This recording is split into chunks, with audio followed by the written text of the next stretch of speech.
Hello मेरे प्यारे दोस्तों, ये है मेरी बनारस ट्रिप का पार्ट 1 ब्लॉग। हम सिर्फ 2 दिन की ट्रिप के लिए गए थे अपनी फैमिली के साथ।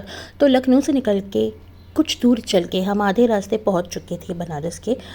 ऑलमोस्ट हमें 4.5 आवर्स लगे थे जाने में। बीच में हमने इस जगह पे रुक के थोड़ा सा समोसा चाय किया था और फिर हम आगे निकल गए थे। बनारस पहुँचे हम रुके थे द वेस्टर्न होटल में, जो कि काफ़ी अच्छा और कंफर्टेबल होटल था हमारे लिए।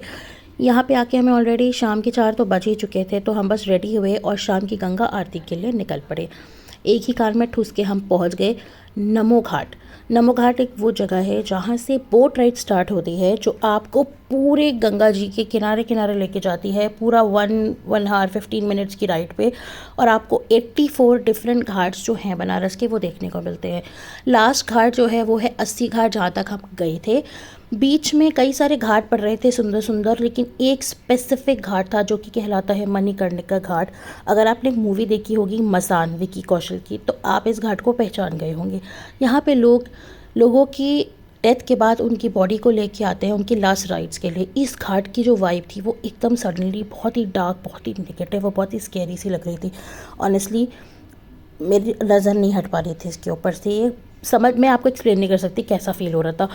उसके बाद मैंने काफ़ी सारे फ़ोटोज़ खिंचवाए, यहाँ पर वीडियोज़ बनवाए बोट पे, और हम पहुँच गए गंगा आरती देखने के लिए घाट पे। हमने बोट पे ही बैठ के गंगा आरती देखी थी, क्योंकि घाट पे तो कदम रखने की जगह ही नहीं थी। कुछ नहीं तो कम से कम लाखों लोग यहाँ रोज़ आरती के लिए इसी तरह से आते हैं। कोई स्पेशल ओकेजन नहीं था, फिर भी हर रोज़ इतने ही लोग आरती के लिए यहाँ आते हैं। 1 घंटा वेट करने के बाद 7 बजे ये आरती स्टार्ट हुई थी। बहुत ही प्यारा एक्सपीरियंस था इस आरती को देखने का। यहाँ से हमारी बोट्स वापस निकली, हमें ऑलरेडी रात के 8 बज गए थे। हमने भी अपनी आरती करी, अपने दिए प्रभावित करे, और उसके बाद हमारा दिन यहीं पे एंड हो गया था। इसके बाद हमने एक्स्ट्रा कुछ किया नहीं था, लेकिन बाकी की सारी मस्ती हमने की थी डे 2 में, जिसका व्लॉग आपको कल मिलेगा।